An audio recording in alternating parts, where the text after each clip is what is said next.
Hello, it's time for our much anticipated session 2, tutoring. Just two quick reminders. Number one, there is no tutoring this Monday because the B-Day kids will have taken the test already, and because you have these two tutoring sessions available, and because we're getting ready for Christmas break, okay? Number two, for tutoring after the break, we don't come back until Wednesday, so that following Monday will be our retest. Hopefully we won't have too many. All right, let's get started. Number one, how did environmental factors affect where Egyptians and Kushites settled? Environmental factors helped, it's the Nile River, guys. We know this, right? The river allows for farming, increases population, allows for trade, etc., etc., etc.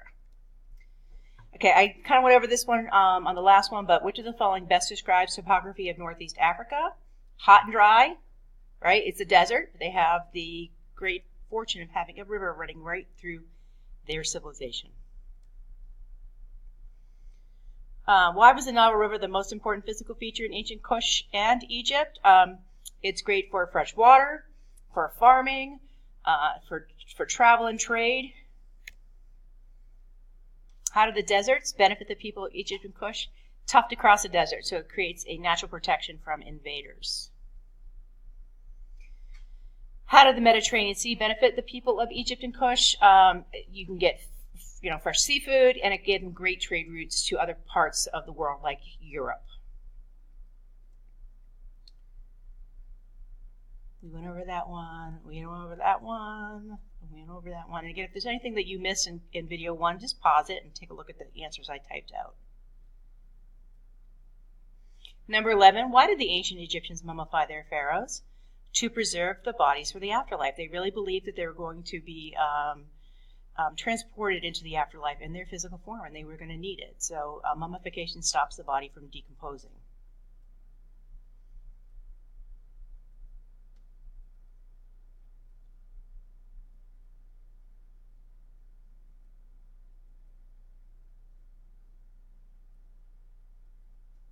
Okay, number 23. Why is the relationship between the Egyptians and the Kushites described as complicated? I mean, they were the ultimate frenemies. They had periods of peace where they were trading with each other, getting along great, and they had periods of conflict where they were fighting and warring with each other. And as we learned, Egypt was actually in control of Kush at one point, and then the fortunes reversed and Kush overtook Egypt. Why was Kush an important trading hub or center? They had a lot of natural resources, especially ones that Egypt needed. Like gold, ebony, emerald, ivory, which they traded with places like Egypt and then Saudi Arabia. Why did the Kushites experience cultural diffusions? They were neighbors of Egypt. They traded with them. They were conquered by them. They conquered them. So there's a great deal of influence going on in the culture of Kush from Egypt.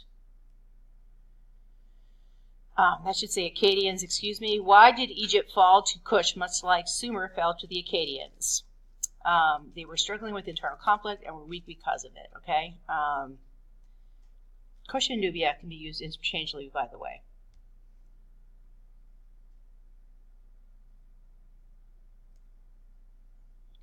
What innovation enabled the Assyrians to drive the Kushites out and conquer Egypt? So the Assyrians had figured out iron weaponry. In Egypt, they don't have iron ore. So it was a material they needed to trade for, and so they did not have smelting, which I'm going to talk about in the next slide, as a technology. I mean, they had tons of other technologies that were well advanced for their time, so they didn't have iron weaponry. How did defeat by the Assyrians impact the Kushites? Well, the Assyrians taught the Kushites how to use this technology called smelting, which is to melt down the iron ore and create steel or iron to make their own weapons. Now you know why they were able to defeat Egypt. What does the worship of a lion god in Kush demonstrate about the influence in Kushite culture? Well, guys, think about it. Egypt is a desert. It's at the northern and eastern part of Egypt. They do not have African wildlife like zebras and giraffes and lions. That exists mostly on the Serengeti. Where is Kush located? It's south. Okay, it's more closely related to other parts of Africa that experience this type of wildlife. Okay, so this tells you that Kush not only was heavily influenced by Egypt, but by also other parts of Africa because of their location. Why was Kush able to avoid becoming part of the Roman Empire? Again, this skips way, way ahead, but you know, they have sort of a return to their African roots after they get away from Egypt, and part of that is a matriarchal society. Female rulers called a Candake, and they had this great Candake who was able to create a peace treaty with Rome before they were able to be invaded by them, which meant they were left alone. Of course, they're later going to be invaded by or overtaken by the Ethiopians, but that's another story for another slide. Here it is. What caused the fall of the kingdom of Kush? It collapsed in the 4th century under the persistent attacks of nomads from the south and the eastern lands. Also, the Axum kingdom in Ethiopia, which became sort of a trading rival with them. They became more powerful and richer than the Kush kingdom, and then completely wiped out their capital and contributed to their demise. So, again, I think the operative word here is Ethiopia. I think we already did this one, but 2 activities that are most important to the strength of the Egyptian economy: farming and trade. What factor contributed most to the development of ancient Egypt? The Nile River. We did this one, we did this one, we did this one. We did this one. All right, a couple of bonus questions for those of you watching this. These are just little bonus tidbits that are not on your study guide. What is a dynasty? We did a whole discussion thread on this. All right, so it's a family of rules for a period of time in which the leadership is determined by bloodline. So the grandfather dies, passes along, usually to the firstborn son, the rule, and then when he dies, his firstborn son, and so on and so forth.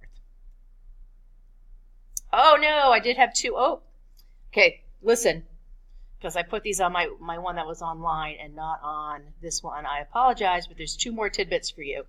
Number 1, please go to your notes and review what we talked about, visors and scribes. So a scribe's responsibility in ancient Egyptian culture would be to write things down clearly, but officially they work for the government. So they wrote down official court records. They wrote letters in between government officials. They calculated the taxes, and they wrote down the official histories of Egypt. Okay. Number 2, the visor. What was his main function? So the word visor sounds like advisor. He advised the pharaoh. He advised the general of the armies, and he presided over court cases. In other words, he acted as a judge. All right. Any other questions, guys? Shoot me an email. Hopefully we got it all. And any of the things that we did in our quest are still available for you. Those review games and everything are all in there for you to rock out this test. Give your teacher a wonderful birthday. It's my birthday this weekend. Give me a wonderful birthday present, and you'll get a very good grade on this test. All right? Thanks. Thanks for watching.